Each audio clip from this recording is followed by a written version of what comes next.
What's up, everyone? Welcome back to StrangeCast, Player One versus the World's Life Is Strange podcast. I am one of your hosts, Adnan. I'm joined by my co-host, Adam. Adam, you're here. How are you? I'm tired. I'm so tired. I'm moving in exactly a week, and we're packing. There's the boxes, and I'm dead exhausted. But, you know, I'm here talking about Life Is Strange Before the Storm, which we'll talk about it.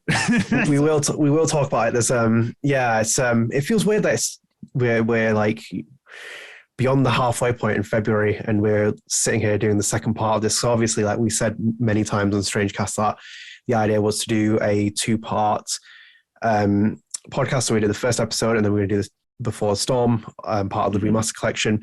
But just as an update as well for the channel as well, you'll have this podcast coming out on Wednesday, hopefully, to meet our second week. So you'll have this available, and then there'll be a new Life After Strange episode, which will be out just before the end of the month, on the 28th of February. I hope you do enjoy it. It's a very interesting conversation with an interesting actor from True Colors. Obviously, Adam knows who it is, and he was even he loved it.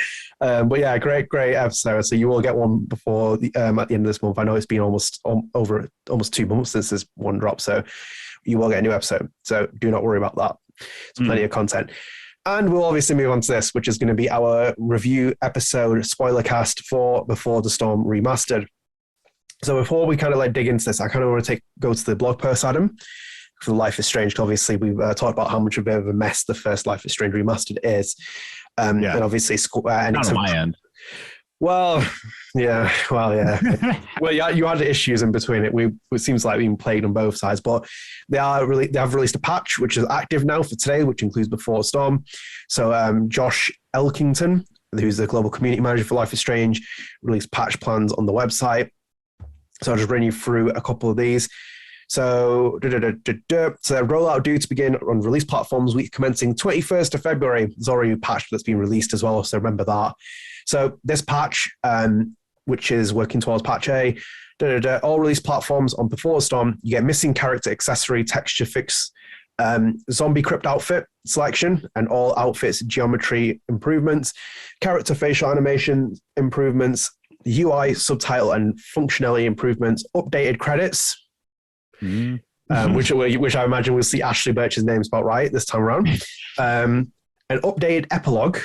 And then on PC Steam, you have cloud saving now available, manual screen, resizing in window mode, character movement and animation improvements, character accessory texture and outfit geometry improvements.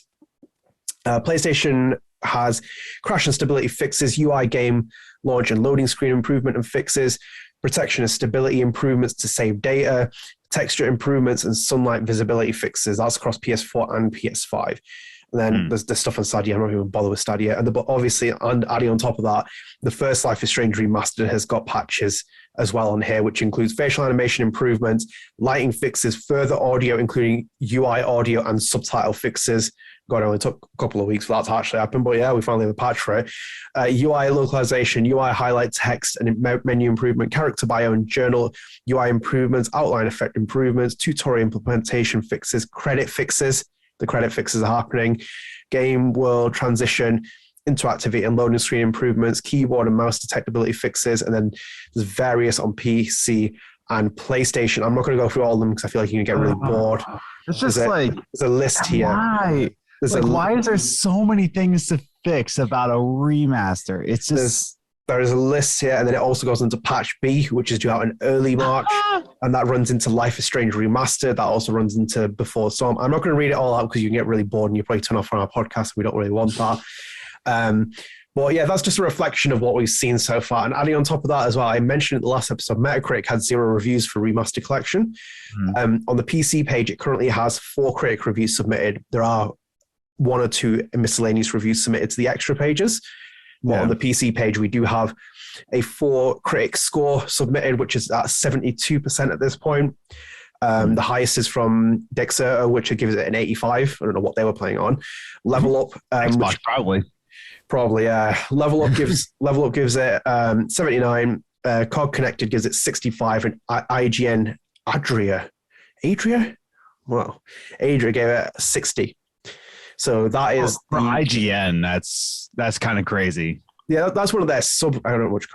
Yeah, it's one of the sub-country ones, but that's a 60 from them. So, Yeah, 4 reviews there. Adam, I think this game and the entire collection is a mess. yeah. I mean, like for Xbox, I think it plays much better than what I've seen for PlayStation and PC. Like from what I've seen, and from what like talking to you, like because pulling back the curtains, like we text each other like different crashes or how something's playing, or I'll tease him like mine's working just fine. And it's Xbox, which is, can I just say that's like super weird, especially for PS5 because you're playing on next gen. Yeah, or current gen. I'm sorry. It doesn't make a difference though because it's built for PS4. So like it just, and that's what I mean. It's just like it's kind of bizarre to me how it works for Xbox. Like I don't know. Like I don't see Xbox being like the top brand to be like the most powerful. I know that's what they market it as, but it's just odd to me that why is not a lot of bugs happening for Xbox, but it is for PC, PlayStation, probably too much for the Switch. That's why they didn't even put it out there. They're just like, oh my God, this is just absolutely unplayable. Like from what we've seen with PlayStation, how unplayable did the Nintendo Switch version have to be, right? For it to be like, let's delay this. They'll delay the Switch version. That's how bad it was. But they put this garbage out. It's kind of off. Like it's so weird, Yeah, it's the entire thing has like left a really sour taste in my mouth. I felt like I persevered for Life Is Strange 1 Remastered and played it for the podcast. I obviously played this. Persevered. I love how the way said that. Like, it was because I don't understand how you can mess up something that badly. The games are already made with the extent of like, even beside critical reviews, whether you like the games or not, they were made with actually functioning purposes. With like, they weren't that aesthetically broken in like the way that these games are. Like they've just done something which is like it's just like there's so many issues, and I think we'll go into them as well because I had more of a worse experience to the point where I was almost very borderline on the verge of quitting after episode 3 because I was just like I can't before the end of episode 3 because I was just like I can't actually stomach playing this at this point. I will say that my episode 3 was probably the worst I've played in the entire collection. Yeah, Adam was sending me some brutal moments that he was having on that, so it just seems to be a big performance issue. And I'm not going to shit on QAs because they already have hard enough work, but the list of patch notes in that blog post, which is like I was scrolling whilst I was reading that and like running it through for you quickly. That is absurd. That is just another example of why in the previous episode, I said that this collection should not have been released now. It should be released on the 10th anniversary with full development, proper work on it, and not just a rehash, because this is where the industry is heading with stuff like this, where it's a cash grab. This feels like, for me, a cash grab. Like it purely is that. It's just, there's so many problems, especially with the first one when you even said, like, if they had Michelle as a consultant, it would have added so much more credibility to it. And it would have done as well, because there's just certain things you tinker with, and you can do it as well. Like you can add it into the bottle of the first game. But when you do certain things where you change, like add a loading screen and stuff, now we're kind of like, creeping into territory which isn't good. And I give it a lot of benefit of the doubt. I thought maybe, we'll see some big pros, but after playing BTS, I'm not really sold. And kind of just like run you through some of my notes that I've got. I got like a list of notes from episode 1, 2, and 3. Yeah, go for it. Because I know you said that like there was one crash. My game didn't crash at all. Like it was so odd, but you had a lot of crashes. Yeah. I couldn't exit from the menu. I couldn't exit the end of an episode back to the menu. It just kept getting stuck on a loading screen. I left it, went down, made some toast, came back up, and it's still stuck on one of them. Because I just wanted to test if it was just me being impatient or if it's actually the game. It's an actual problem with the actual game that you couldn't quit once you finish an episode, which was like brilliant. So let me just run you through a couple of things I saw spotted in like episode 1. So I think like Joyce Price's face model looks really strange. I think this is I was thinking that, this is a reoccurring theme with some of the other things, which I'll kind of loop in a minute. So that was a problem. I think like Chloe's face looked a lot better with the modeling, like with the lighting and texture. I think like the problem with the remaster, and this actually probably envelops Joyce Price, is that some of the characters get great treatment. Obviously, Max, Chloe, well, Rachel to an extent, you'll see what I mean. Some of these characters get great treatment of their faces, but then they try to do other characters whose art style has been done in a certain way. And when you're changing the face and completely altering it, they look even more strange because you're just trying to give it a facelift, but you're not giving it a proper facelift. Do you remember I said like my scale was remake, remaster, And, this is kind of sitting in the middle of it. It's sitting in the middle because it's like, why don't you just go fully remaster, update it all? And even if you don't have to put the facial animations in, don't put them in. Don't put them in. Just remaster it. Make it look like a really gorgeous title that runs at top quality on PlayStation 5 and Xbox Series X, and then port it onto PS4 and Xbox One, and just do it like that instead of like making this entire fiasco, putting facial animations and then adding things, taking things away, causing all those stuff. Because I put here Samantha Myers, Mikey North, Steph Gingrich's models have all changed. You can visibly see it as well, and especially I imagine with Steph as well. I think they tried to intentionally do it because obviously she's the main character, one of the main characters in True Colors, and I think it doesn't look right for me. She looks weird, her face, because it looks, you still have the same aesthetic of like Before the Storm. So it's like her face has kind of changed a little bit. It's kind of like making her look a bit more kind of like, I don't know, normal's not the same word, like a bit more grounded, like the other True Colors characters. Yeah, I think they made her try to look more like a high schooler rather than just a character. They made her look a little too young. You know what I mean? I don't know. Like, I think they were just trying too hard to make them look younger because, like you said, in True Colors, she's such a main character, and we also get Mikey North in Before the Storm's DLC. So it's just kind of like DLC. What did I say? You said Before the Storm. Oh my God! It's just like it's the True Colors, True Colors DLC. You know what I mean? So I guess they were trying a little too hard because they were the team behind those characters. So, and it is kind of weird to say that, like, because we were complaining before, not complaining, criticizing, right? I love complaining. I was complaining. You were complaining. I was criticizing of how they didn't really see the artist's intentions behind the first game, right? But it's kind of weird to say of like why they should look this way, because these are the artists, right, that they were intending for the story to go and how they should look. So it's kind of weird to complain or criticize of how these characters look, because it is the artist's depiction now. But it was the first game, it was kind of the criticism of like you're not getting the artist's intentions behind this game. So it's kind of weird to go into this game with that same mentality. Does that make sense? Yeah, it does make sense. I get the intention is, I think from the developer standpoint, pure. I think from the publisher standpoint, it's not good, and it's a reflection of it. I think this kind of like reassures me in a lot of my belief, like, and maybe my even kind of like, I wishful thinking of like hoping the series goes in a clean direction where with this, like, it's just a hot mess. Like, that's just those issues there. So I've still got like a list of things in this episode 1. So like adding into this, like, for example, so when you go into the scene where you meet Rachel at the school and she drags you in and you have Dana Ward, her earring keeps flashing repeatedly. It's like mine didn't. So you didn't, but I saw a couple of other people that saw it as well. Like, it flashes, it's like just keeps doing like a little chink, and it appears later on as well. So I'll repeat that in a little bit. Then I get to the episode, I get into the segment where you're in the train cart. One of my favorite parts with Truth and a Lie.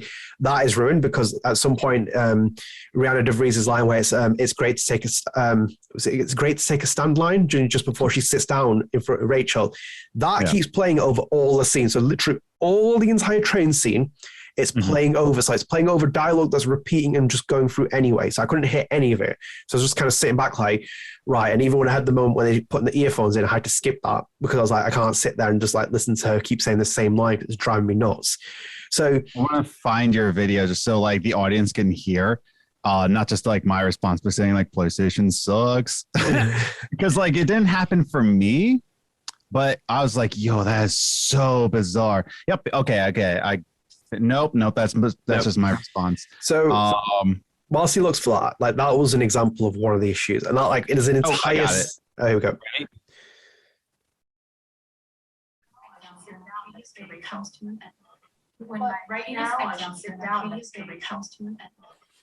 So it's like these talking over characters. I don't know if you could hear that, but it was just like just two different dialogues going back and forth. I thought that was so bizarre when he said that to me. So when I got to that scene, I was like expecting it for it to happen. Just like two pieces of dialogue going over each other. I didn't. I was like, oh, here we go again. Xbox rules again. By the way, we were sending these things to me and Adam because it's like, obviously we're giving you a perspective of playing it on PlayStation and Xbox. So I was intentionally sending Adam things because I wanted to see if he got them. And sometimes in the first Life is Strange, we got them. Sometimes he got issues I didn't experience. So we were kind of like sending them. So I sent like a lot of stuff that I got in BTS, and that was an example of it. That was an entire sequence in episode 1 that was ruined. So I had to sit there and kind of start skipping as much as I could possibly do. So that in itself was there. Then you also have the credits at the end of episode 1, Awake, which again was like such a weird thing to see. Then you've taken it out of the Dontnod game, put it all into the main menu and not put them at the end of each episode. So it's finishing. And then obviously at the end of episode 1, it crashed as well. So that was kind of my notes for all of episode 1 to kind of focus on that. So like, these are kind of some of the issues with it. Like I said, like, I saw great potential in terms of like, Rachel's face. They kind of cleaned her up. They kind of gave her a bit more visibility. I actually didn't mention it as well. There's another scene in that episode right at the end when Rachel does her iconic scream as Kylie does. Her face is red because of the fire. Yeah. Like this is again like, and that's not the first time. That's the only time you see it as well, because basically the lighting from the fire is like making her head look like an Oompa Loompa.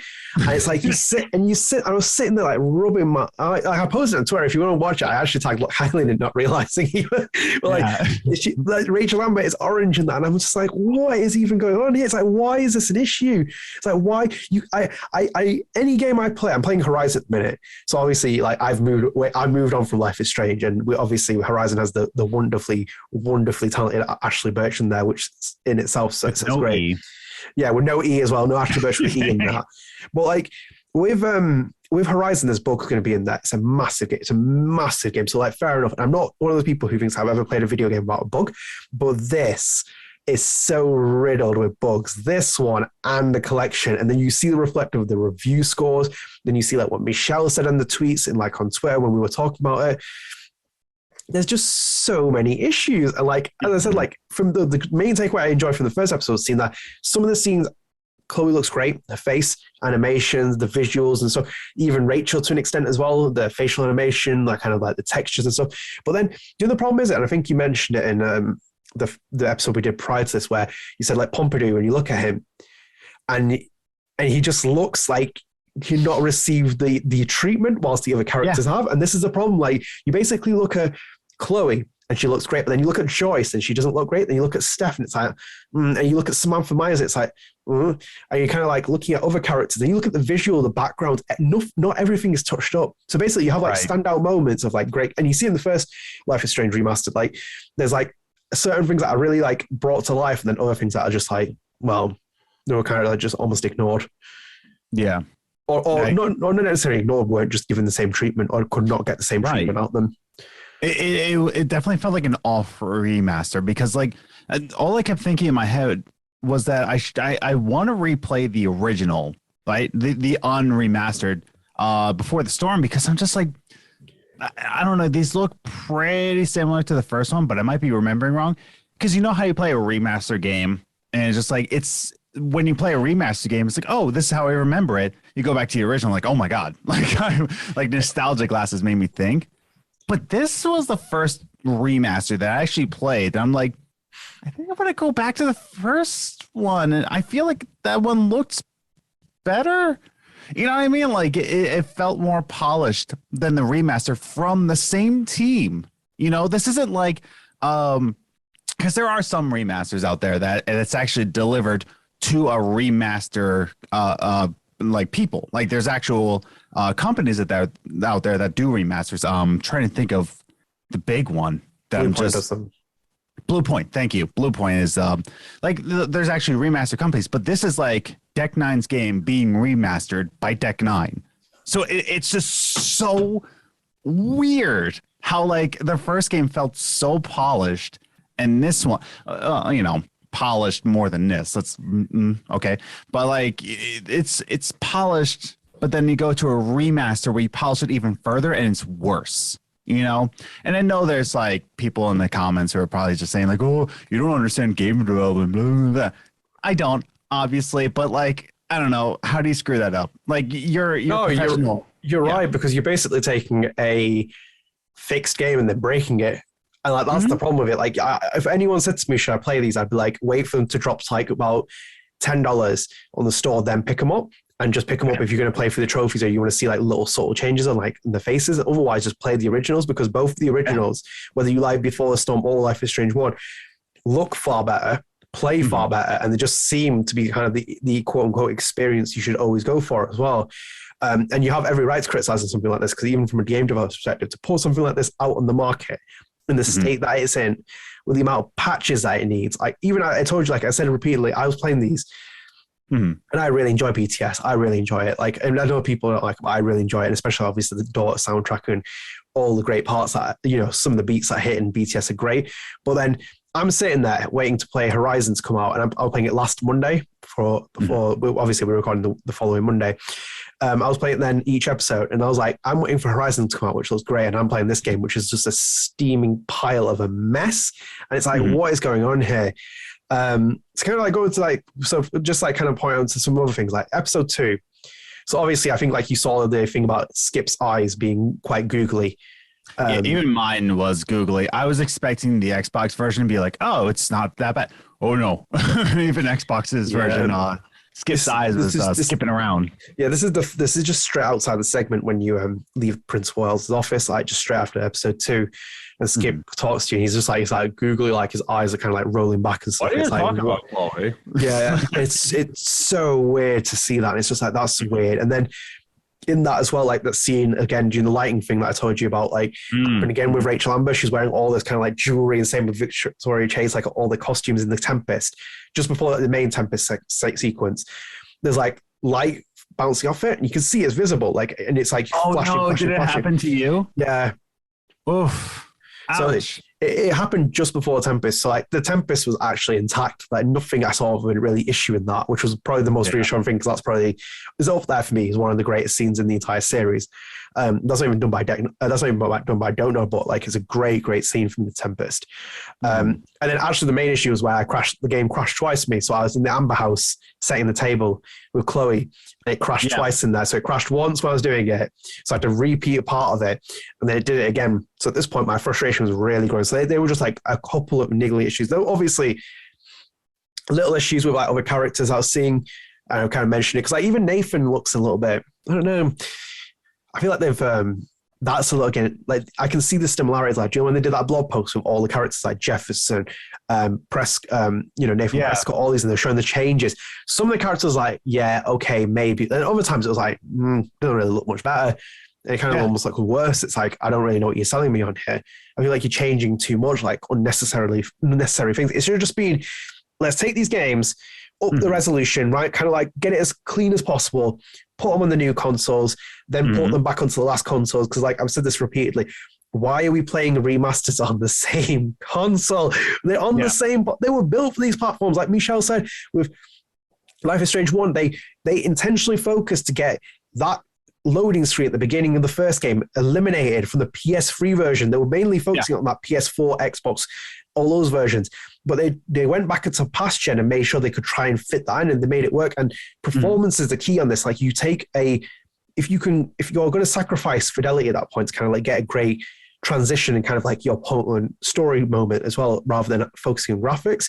And this is the problem, because this doesn't run at 60 frames per second. They're patching that in as well. Like they've mentioned that it doesn't run at 60 frames per second. It's got a huge amount of other little bugs in there, and you're kind of sitting there like, it's like, why? Like it makes you think, it's like, what's the point of this remaster? And I feel like, I feel like there had to be some meetings before this was even announced, right? That like this was in development. You don't announce a game when it's not in development, right? You don't announce a game before you even like touch any line of code, right? So like what happened in these meetings where they're just like, hey, we tried to like up the resolution in this, and oh my God, it looks like a disaster, right? The meetings between, Deck 9 and Square Enix, right? Like both going just like, no, we don't want to do this. Like it just looks like we can't up this resolution or up this lighting because it just messes everything up. And Square Enix is probably like, we don't care. You gotta sell that Ultimate Edition. Come on now, let's go. Like that's I think that was it. Like this, they should have done a nice collector's edition for True Colors, or like an Ultimate Edition, which was like mainly like you can get keyring or whatever else. They kind of like make it, because they've done it with Life is Strange 1 and 2. They have like collector's edition. They even had it with like a really slick retail version of BTS as well. Yeah. But like this was just kind of like, we'll just package Life is Strange 1 and 2 remastered, but they're not remastered. We're basically just adding the facial animations in that we did for True Colors into this. And then selling that as like an add-on. And it's just like, why are you giving me so much stuff with True Colors? You're giving me Wavelengths DLC. You're giving me, all the two main collections. And it's like they could have like taken it away. Like I said, like they could have spent even like not even 3 years, maybe a year. They could have been like, hey, you know what? It's going to be a while for the next Life is Strange to come out. Here's Life is Strange, the Arcadia Bay collection, 2 brand new, 2 remastered fully games. We've added the facial animation captures in, but we've remastered the resolution, put them at high res. We're also going to do like a limited run of 1,000 copies at retail, which is special edition. You can get a steelbook, blah, blah. Let's sell it as this. Many business options for this. Like that Square Enix could have made more money. Yeah. And it's like, no, this is the only way to sell the Ultimate Edition. Like, what? There's so much more, like you said, like business opportunities you could sell with this game. Like, I don't even think they tapped into the full potential of the first game. Like, I think Chris, who runs Life is Strange fans, who I also owe debt to because he's, he always retweets my stuff. And man, I love you if you listen to this. He tweeted design concepts out of like character like figures of Life is Strange, which he pitched to Square Enix. They wanted to see what designs were. I'm like, why did you never take that? The Life is Strange Hysteria that came out in 2015, why did you not sell this? Like, you've obviously done a comic run of the series, but why are you not taking advantage of this franchise? The IP for me is worrying where I feel like it's just going to go like that. And I'm going into a completely different subject away from Before Storm, but I think that this is an example of where I think they're going to neglect and really alienate more Life is Strange fans, and they're not really going to stick with the series because, like, this is an example. I just think you play it, you can enjoy it. I enjoyed it to an extent, but the problem is I can't enjoy something when I'm sitting there with my hand, with my chin on my hand like this. If you're watching the video version, if you're listening to the audio version, we are on video for YouTube, so you should tune in. But yeah, I got my hand on my. Yeah, exactly. You can see Adam's background as well, which is in remastered HD YouTube version as well. Not broken with like lights flicking on it. But yeah, I have my hand on my chin, sitting there playing this, and I'm just like, what is even going on here? Like, why am I still playing this? Which I'll drop a truth later on as well into this podcast. And we'll dig into a couple more things, Adam, like what you like, what you don't like, some of the other characters and stuff. I just kind of want to run through my notes that I picked because I picked a couple of them. Yeah. It's like we've obviously gone to episode 3. So again, right at the beginning, had a massive lighting issue. Like the characters, the jewelry thing, like it was bouncing off again. I saw it so many times. This is in the Amber House straight away. And also, by the way, I forgot. Like it's been so long since I played Before Storm. Elliot is like such a weird character. Like Jesus, one of the most useless characters in all of Life is Strange. Yeah, he's like a worse version of Warren, but I think like he's a Warren but 2.0 with the intention of being a bit more. It's like, why don't you bring Warren into the game instead? Exactly. You don't even see him at all. He's just mentioned in it. But anyway, away from that. And then the big issue that broke it for me, and I sent it to Adam, which was like repeated with like FFS, all these messages. So when you walk into Rachel's room and you're obviously trying to mellow the mood up, making her feel better about all the admissions about her dad and her, about her mom and all that, I walk over to the bed, look over, and Rachel's face is bright red and orange, and it's bright red and orange through the entire sequence. It is bright orange and red. And I just sat there. I was like, well, not even Daughter's music can make me feel better about this. Yeah. Oh my God. Yeah. No, like there's just so many times where, it was episode 3 for me that was just the absolute disaster in terms of like lighting. Like what you said with episode 3 with walking towards the bed and all that. Adam, sorry, I will let you continue. If you're watching the video version, this is Rachel Amber that I sent to Adam. As you can see, her face is bright red, and my light's probably making it worse, but or even better actually. That's exactly what it would look like if you're trying to look on this on video version and you're like, oh, is it because of his camera? No, it happened to me a couple times. Yeah Except Chloe's face is blue in mine. Xbox version is blue instead of red. Oh my God.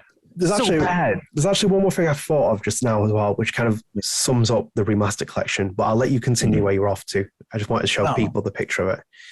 No, it's just like so awful to me how like, how pointless this whole remaster was. It was just, and I know before we even started this, we did an episode of like, why should people be worried about the remaster. Like, there's nothing to worry about. Like, I was expecting a few bugs here and there, right? But who could have predicted this mess of a remaster of, like, I don't know, not too much of a complex game, you know, like when Master Chief Collection came out, right? And that remaster came out and the gameplay was like a bit foggy. There's a lot more complexities to like a first person shooter, right? Mm-hmm. But this is just like essentially a walking simulator kind of pretty much, you know, like a story game, you know, and who could have predicted this kind of like mess of this kind of remaster? I don't know. Again, I don't know nothing about game development. I'm just a stupid boy drinking Polar and playing skateboarding video games. Who knows? But that's just my thoughts. No, I feel like, as I said, I feel like you have to, if you're the consumer buying a product at retail price, you have every right to criticize it. I still feel the same. This is why I feel like sometimes with like my criticism towards movie reviewers and like game reviewers and stuff like that, I was a game reviewer myself, is like they don't ever factor in the fact that, and I know this from some people when you read their reviews, they don't factor in the fact that someone's paying $60, $80 for this kind of stuff. And when they get angry at the fact that you're saying this is great and it's got loads of problems, which maybe you came across, I always put mine in the perspective when I was reviewing a video game, when I was professionally reviewing them, I was like, I'm paying for this in terms of, I think that mindset, if I'm paying for it, will I buy it? And it's like, with this, for example, I'm just like, if I was paying for it and I did pay for it, I'm just like, well, it's not really, because like in itself, and I just said to you before, like I alluded to it, one of the main things for me, like summed up, was like the BTS logo and stuff, like in this game where it's like it's blue instead of purple, and I'm like, and you don't see in the menu. What? You don't see in the menu. No, mine was purple. It was blue, mine. Maybe mine was blue, and maybe I just didn't notice because most of mine was purple. I think I'm pretty sure it's purple. I think they changed it to no, sorry, purple. I think they changed it to blue. Because mine was all blue, and I was kind of like, oh. That reminds me. So in the last episode, right, when Chloe dyes her hair blue, right? You know, I just thought it would be like kind of fitting to like put on the classic Chloe outfit, right? Yeah. And when I changed into it, her hair's not blue anymore. It's just the brown. There's no blue in her hair. And I'm like, well, maybe it's just because of like this scene. And then if I go on to other scenes, it will come back to blue. No, it just stayed brown. And all these comments like, Chloe, your hair, it's so cool. It's just her regular hair. I didn't even pick that up. I did not see that, which I'm glad that you brought up, because that's again like another issue on top of that. Yeah. And the other outfit that was blue, it was a classic Chloe. Classic Chloe. Yeah, classic. What? Yeah. Yeah, especially with classic Chloe in the name as well. You kind of expect some kind of like homage to the blue hair. But I feel like obviously it sums up with the Zombie Crypt DLC, you know, which I got. Yeah, and obviously I can access now if I actually wanted to play BTS, but I finished it from that. But like my other admissions, I didn't play Farewell before this. I want to know, like, you didn't tell me why you didn't play Farewell, but yeah. So Adam obviously played it for the intention of playing this episode. I'm in the mindset as a reviewer that I always try and finish things if I'm going to review them. In my professional work as a game journalist, I reviewed everything and I completed everything except for one game. And when I didn't complete that one game, because I said it was quite difficult, and it was ridiculously difficult. It was a game called Ninja and Clash of Carrots. I reviewed it for them. And then the developers a couple of days later tweeted me and I think maybe two more reviewers, and they put like a thing out saying, here's a patch that's going to make the game easier, which I had more respect for the developers doing that, because it actually took our feedback on board, that saying that the game was just ridiculous because it's just one difficulty setting. It was a good reflection of it. So that was the only game I'd never finished for that reason. But with this was a reflection of why I feel like I can say that if a reviewer says that they don't finish something, then they're justified to kind of make an argument, because I played 3/4 of it. And by the time I got to Farewell, I'm like, I will come back to play at some point, but I have no intention of playing it right now in the current state it's in. I want to see goddamn hundreds of patches come in place for this to be actually feasible for me to go back and play Farewell without any kind of issues, whether it has issues or not. I don't know, because I'm just a bit fed up with it. So I kind of went on the intention of like, I basically withdrew myself from it, because I'm like, I can't play any more of it. I've played enough to substantiate where my argument is at. And when it's this broken, I don't want to play it. It's like when people say to me, like, watch a film, it gets better and better. It's like, well, if it's not good enough in the first 20, 30 minutes, it's not got my attention for the rest of it. It's like, I think it was like, I think we reviewed it with like was it Final Destination 5 or something, where it's like the twist at the end. Yeah, and then people are like, yeah, it's like, it's not a great move, but stick to the end. It's like you'll get like a great twist at the end. I hate that argument. It's like stick it through it to the end. Yeah. Just waste 3 hours of your life. It's like, oh my god. Yeah, no. I don't like that argument. Like I will usually like kind of persevere, because I persevered watching the Uncharted film, which was terrible. I didn't even see it. I saw all the reviews. I'm like, nah. I only went because I got a free ticket for my PS5 upgrade for Uncharted. Oh, so nice. Okay. Yeah, so if you upgraded to the Uncharted PS5 edition of that, they gave you a free cinema ticket to go and watch it.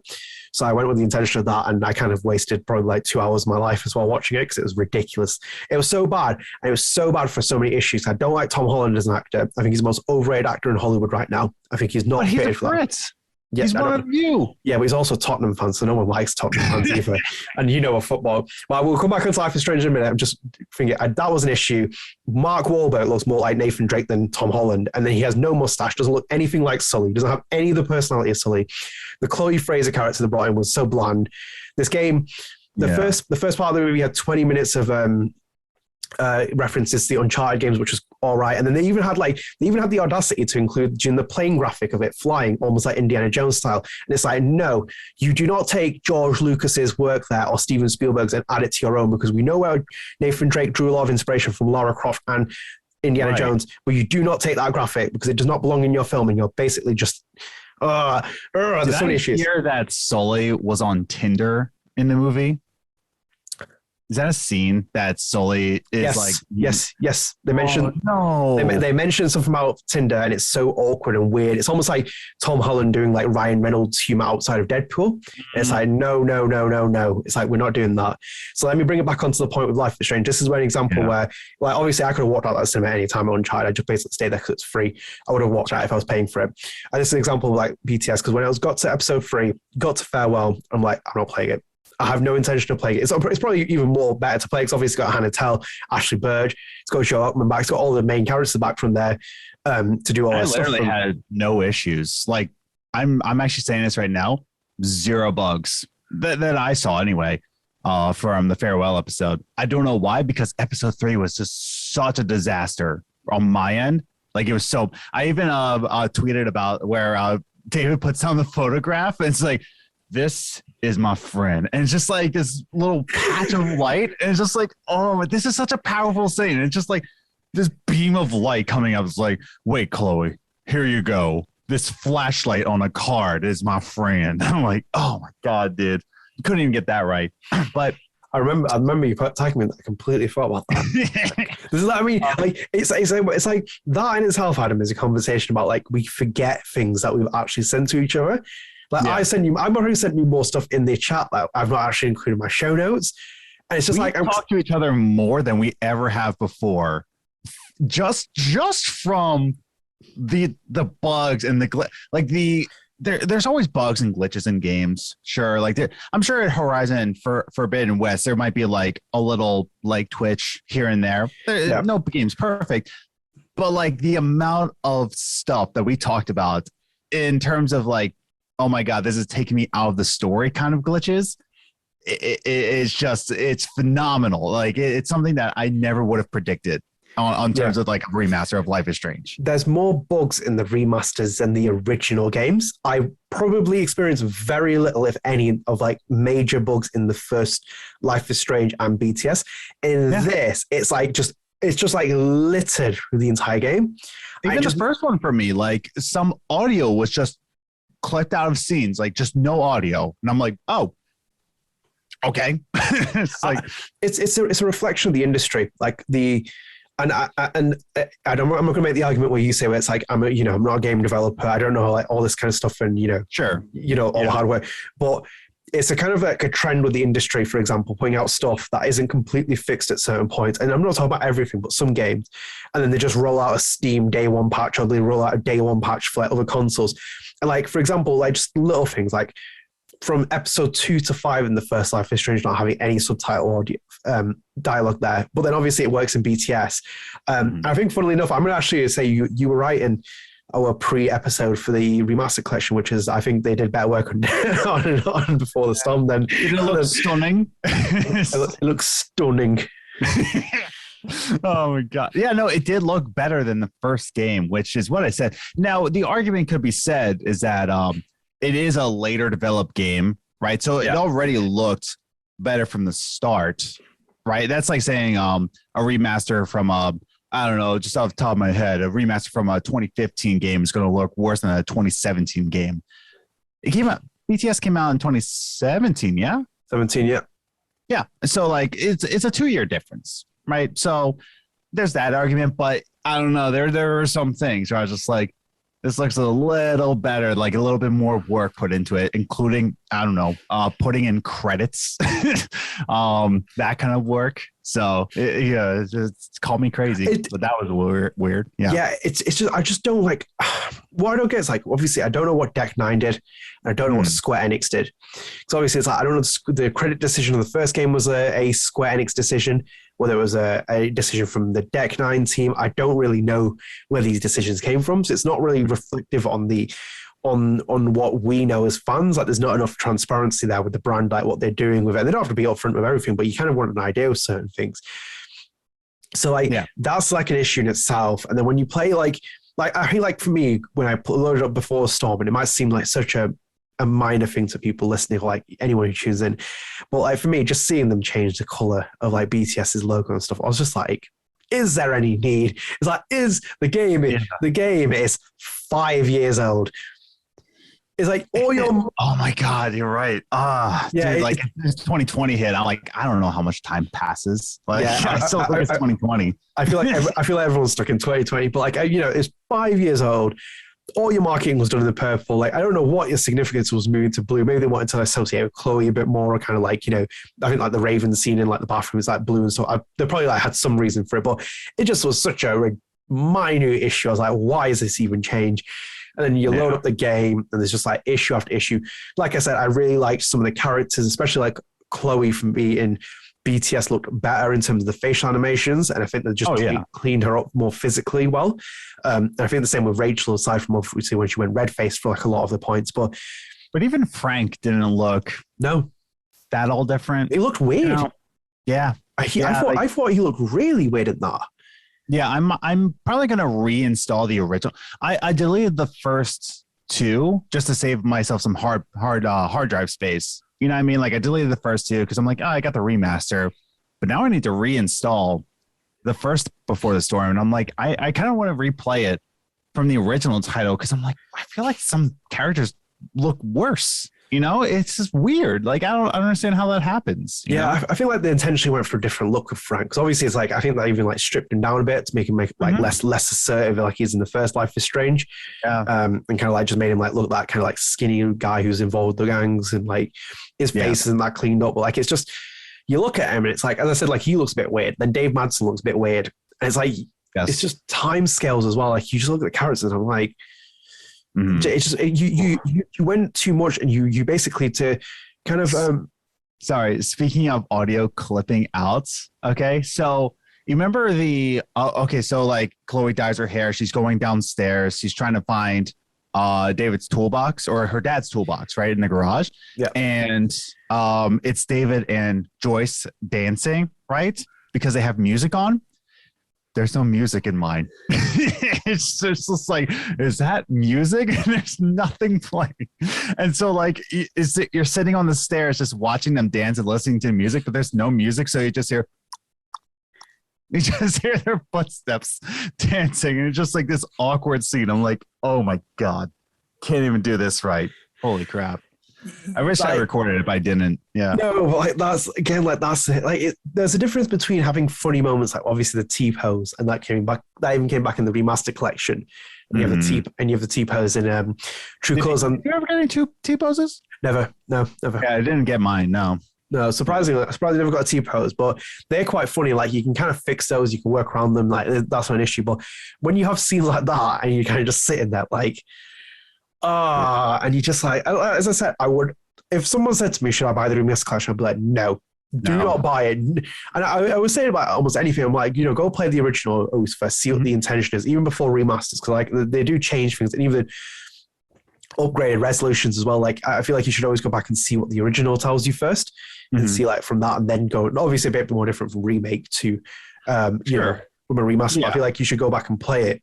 But someone said to me, like, you know, I played Life is Strange 1 and Before the Storm in its normal form. Should I play the Remastered Collection? And be like, yeah, if you want the trophies and achievements. But other than that, I can't sit here and justify it. I can't sit here, even though I enjoy facial animations, I feel like just the insistence of putting that in has almost wrecked so much of the rest of the product. It's kind of like sitting there like, well, yeah, I can see Chloe's face move, but if Dave and Joyce are dancing without music, and like, you know, you're putting, you know, Dave putting on that photo like you did. It's like this is a ball of light without no kind of like face. You're kind of sitting there like, imagine you're a first time Life is Strange fan playing this as well. So imagine some people probably picked it up for that reason, and you're like sitting there like, what? There's plenty of games, like there's plenty of remasters where I'm just like, I never played that game, but now I want to play it like the remaster version, like the best version. You know, there's plenty. I can't think of all any off the top of my head, but you know, I play them and I'm like, oh, okay, you know, now it's like to my standards. Not like this. Like this would be like a disaster for somebody who's, and there's plenty of people who actually said on Twitter, like, hey, I never played the Life is Strange games. I never played the first two, right? I'll play the remaster version. And it's like, oh my God, the amount of people that will just like not get connected to this game. It's insane. It's insane. It's straight up insane. Yeah, you ain't gonna get connection from it the way that and the state that it's in. It's just fundamentally flawed.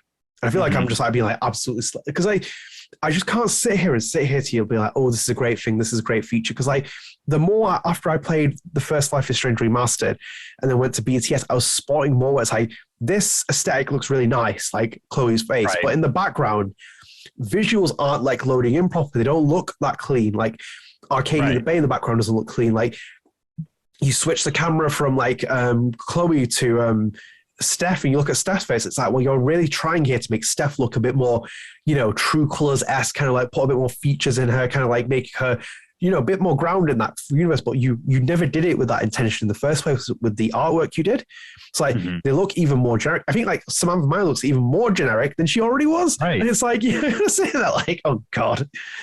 Yeah. No, like, and you know, the thing I kept thinking about when I was playing this game is, okay, so I know it's early access, but, you know, like, doesn't make a difference.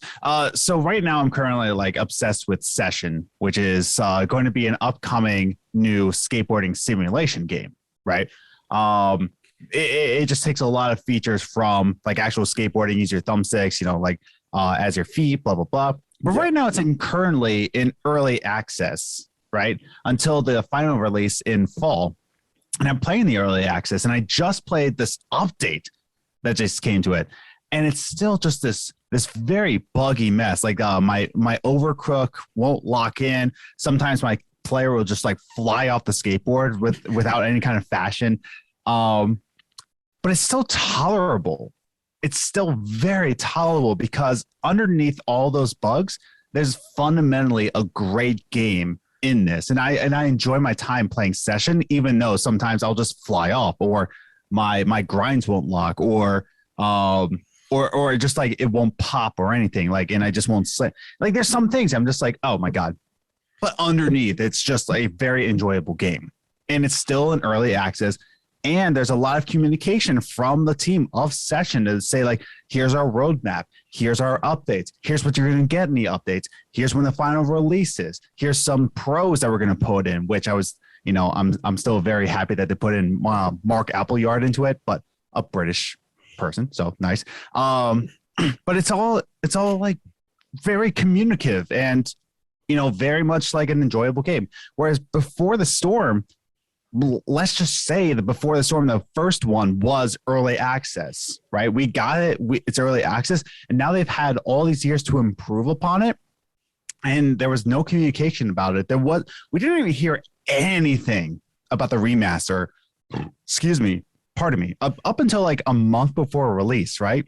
We didn't hear anything about it at all. It was no communication, nothing. And it's just like, here you go. You like? It's just, there's no communication. There's no fundamentally good game underneath all of these bugs, right? It's not an enjoyable experience through the bugs. Whereas Session, it's still enjoyable even with all the bugs. And there's a lot of bugs in it, early access, right? But underneath all of this, it's just not enjoyable Before the Storm. So I don't know. Yeah. I feel like I was wrong because I thought like when everyone was like, oh, they're not releasing any content, I was like, why are they going to show loads of content out stuff that we've already seen? That was my kind of mindset. Yeah. Yeah, so I will put my hands up from that. I didn't see the red flags of like even them including into like true colors and stuff like that, like kind of the state the product was in until, well, I feel like it was a bit too late for me to see it, but like that's the issue of like when you see what happens like when they aren't releasing footage and they aren't seeing things. And then I think like obviously the first indication was the E3 footage back all the way last year that we saw, and that was not really like good in any way, kind of shape or. And then we see like certain things like loads of high resolution screenshot stuff. Then when you play the game, you're kind of just like, wait a minute, what? And it's like, what's going on here? What's going on here? And like as I said, like an entire list, some select images that they accumulated. It's because it's what's annoying me with the industry with certain games. It's like you have Definitive Trilogy with GTA being a complete and hot mess that they're trying to fix. Then you have like Cyberpunk before it basically having like God knows how many freaking patches kind of sort out this premise. There's an example of it because like that was like they even said there's a plan B of patches rolling out. It's like, well, why don't you push it back and make the game and then release it in its proper, fully developed state? I just find it hard to not be as like I'm actually furious in terms of like if you see it like I'm actually furious in terms of like you're releasing a game that was actually not that broken in any way, shape, or form in its original incarnation and then breaking it into remastered form. It should just be called Life Is Strange Broken Remastered Collection. That's what it basically is. Yeah. No, like I was more excited to play my broken session game than I was to like this remaster, and But it's like you said, though, you know what it is. They're telling you what it is. They're telling you where it's in development. You're accessing it for that reason. They know, they know it's broken. You know it's broken, but there's still an enjoyable experience from this. You're paying X amount of money to get these games after they've been delayed for X amount of period. And they've really just like, to the point where you're kind of sitting there, like I was sitting there, I was like, why would I play this now when I got PS4 BTS on my shelf over there? I got Life is Strange PS4 over there. Yeah. I played Life is Strange on iOS port and it's better than this. It just is. It's just a port of that. It's a port of the actual console version onto iOS. And it just looks about 50 times better. Yeah. And now before we like get to closing out this episode, right? You have not mentioned Metal Gear at all. So I need you to. I know you ruined it. You ruined it. I was gonna. That's what I was trying. I intentionally went a full episode without mentioning. How does this IP Life is Strange compare to how Konami is treating Metal Gear Solid? Go for it. Well, we'll have to revisit that when they announce MGS3 remake because they'll probably have Kojima as a consultant. Oh yeah, that's right. I keep forgetting they're doing that. Yeah, because obviously I think that's going to be a bit of a disaster because they've got that weird studio making it. And then I think if they have Kojima's consulting name, that's going to be the gem for them. Like you said with this collection. Imagine if they would be like, yeah, we're remaking Life is Strange 1. Dontnod's not really affiliated, but we're bringing Michelle on or Raul as like a consultant, kind of focusing the game, almost like. And it's in the same vein as like when we were talking about BTS. So it's like when they were releasing that, they obviously had a huge issue. The SAG strike happened. You can't have like voice actors. Like Ashley's not going to be doing her voice. CeCe Jones isn't going to be doing Josh Price's voice. Jarkman isn't going to be doing William Price's voice. Deanna Hutton can't do her voice. She's with SAG. Nick Schreiner can't do his voice with SAG. They're all with SAG. So they're like, oh, this was in the midst of that, massive union strike. So they lost all those actors. And Life is Strange, the first one was so memorable because of the acting performance. So there's a lot of weight on their shoulder of like casting new, when Webb Pickersgill and Chris Floyd were like casting, getting the game as much as they could, there was a lot of weight on their shoulder. I feel for them a lot when they're making this. So when you do that and then you bring in, and then create a stroke of genius from the, Square Enix development team, whoever it was, but it's like, bring Ashley Birch in as a writer for the project. She's actually a writer. This is not just like a tokenistic gesture of bringing her in, like, she's just there, but she actually does something in the project. But then you have this heart of the character who's actually made it really like memorable, and she's obviously a very talented writer anyway as it is. So it's like we got like such a good stroke there, like balance. But then this, it's like no, it's just a remaster collection, no affiliation from the Dontnod team at all, no import of like even adding that scene, for example. Because I feel like you would have weighed that up as well. And it's like when you see it, I just remember playing that because I don't have the best memory. I'm not the biggest super fan. I know people probably have a much better knowledge of the entire series compared to me, but I just remember playing that first scene in the first episode and it happening, and I was like, hang on a minute, that loading scene isn't there. I'm 99% sure that loading scene is not there. And then when I'm playing BTS, There's just like, I'm trying to get myself immersed. And then when you see like that, you know, as Adam played that clip of audio going over and over dialogue, and I'm just sitting there like, well, that's literally like a good chunk of the first episode completely gone for me. I'm just like trying to like smash through all the choices here just to get to the next section. Right. In a nutshell, and not to answer the Metal Gear question you said, I just find it thoroughly disappointing, because I almost went full episode not mentioning Metal Gear, and then went almost all the way through BTS playing it without getting. I don't know. Maybe if you did enjoy it, leave us a thought in the comments. Sure. I would like to hear what you say, but I wanted to enjoy it. So I basically went into the full intention. Like, the best redeeming thing for me for BTS, and I can say this, is I got to see my favorite scene, The Tempest, in what I'd hoped for the Remastered Collection to be. This beautiful kind of like, you know, well shot. You know, not all the aesthetics were great, but like, you know, there's quite a nice little bit of facelifting on certain characters. The costumes look nice. It was like really revamped in like high definition quality. You know, there's just, it just looked clean, and that was like the only scene in the 3 episodes experience where I felt like that was a good selling point. That was a good one for me. And then obviously the kiss scene as well under the lamppost, that I had no issue with either. Yeah. Other than that, there was just too many issues for me, and I was just like, I can't really. I'm kind of like lost for words at times. I was just like, I was sitting here coming on here. I was like, well, I'm literally going to come in here, because I've basically been playing Horizon for the last couple of days. Very well saying, and I've just shifted my attention completely away from Life Is Strange, because I just want to take my mind away from it, because I feel like it just left. Oh yeah, as soon as I finished, I was like right back to Ollie Ollie World. Like, I was straight back to it. And that's the sad part, is like this game didn't really impact me like other Life is Strange games. And I think like what you said with Horizon Forbidden West, you know, you kind of just like walked away from Life is Strange, like, okay, whatever. And I walked away from, you know, even after I did tear up in Farewell still. Oh my God. Like, Farewell still like gets me every time. Great episode. Oh my God. Yeah. The tape recorder scene at the end, I was like, yeah, okay, we're done here. I'm just going to go cry in my room. It's fine. But right after that, I was just like, oh, thank God, I can play Ollie Ollie World again. I was just like, jumped right back to it, you know, right into the challenges and all that. But I don't know. It just, it's disappointing. Like you said, it just knocks your experience, like, you know, wonderful memories you have of stuff, like, and it's in your mind. It's like, oh, this is a great experience first time I played it. And then I play this and I'm like, well, I'm definitely go back and play the PS3 version at some point myself, because I'd rather just see it the way that it was meant to be done. I just can't sit there with this product and just like see a lot of redeeming factors from it. As I said in the first episode that we did for this 2-part essentially StrangeCast, it's like facial animations are great. I can't stress that enough. They were really great, but you sacrifice so much by what you're doing from it as well. And I see that more when I'm looking at the product. Like, the quality of the graphics aren't that brilliant in terms of like what you're upscaling. And I'll say this again, why are we getting remasters on the same console? It's like, as much as ridiculous I find this as well, obviously they're remaking The Last of Us, the most ridiculous thing I've ever heard as well. The game's not even...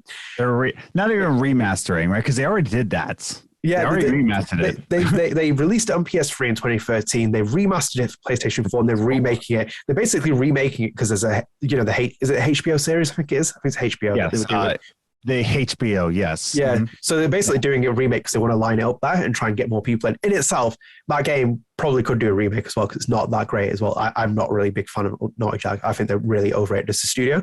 Oh no! You're getting canceled out here, but maybe.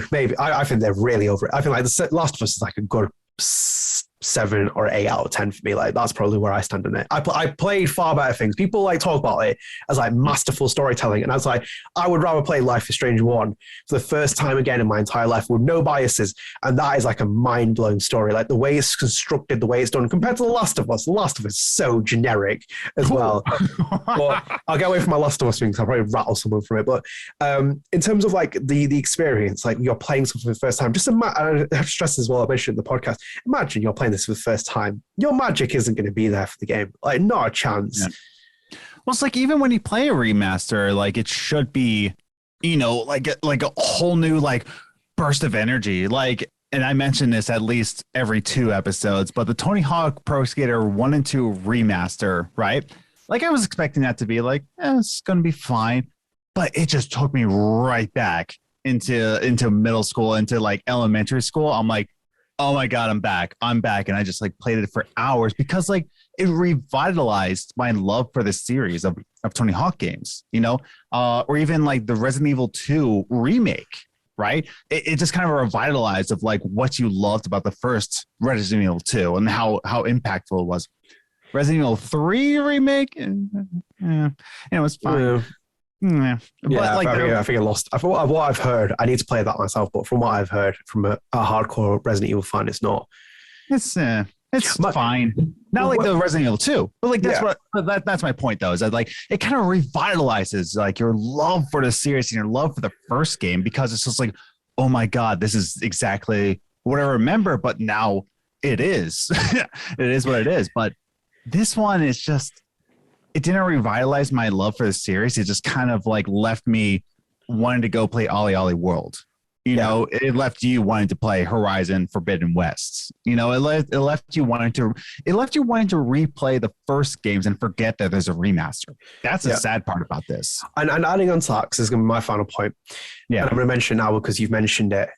With Metal Gear, for example. I was like Tony Hawk? No, because and it's adding to what you said, but the Tony Hawk example with the Resident Evil, whether it's a remake or remaster, it has to live up to a certain standard or bar that you're kind of reaching.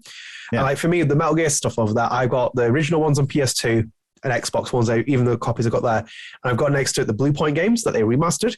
The Blue Point games I can go back and play anytime on my PS3 that I've got with me. I can play, I can play it whenever, because it's just I know that it's faithful to what the original game is going to be, and I would keep it on my shelf with the others. I would not keep the Remastered Collection of Life is Strange with my other Life is Strange games there.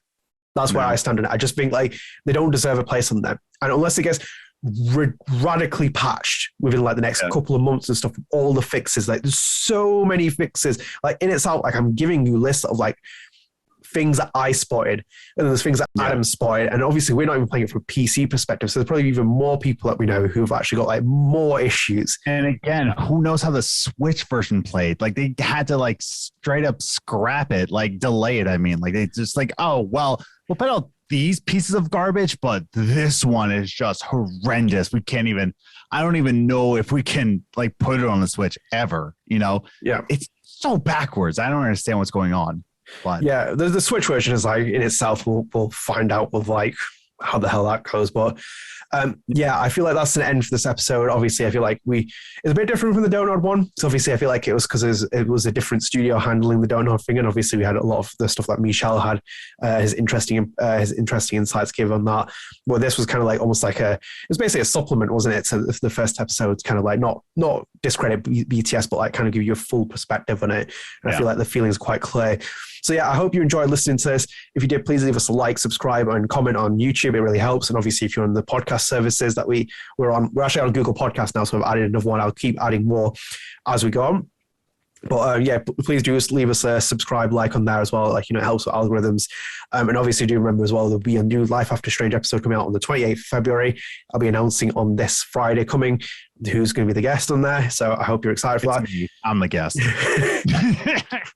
Well, yeah, maybe. You're a bald guy in True Colors, aren't you? So, that would be the shortest episode ever of like, Life After Strange of like, can you just say a player from True Colors? It's like, we're talking to a player, like you guys played it.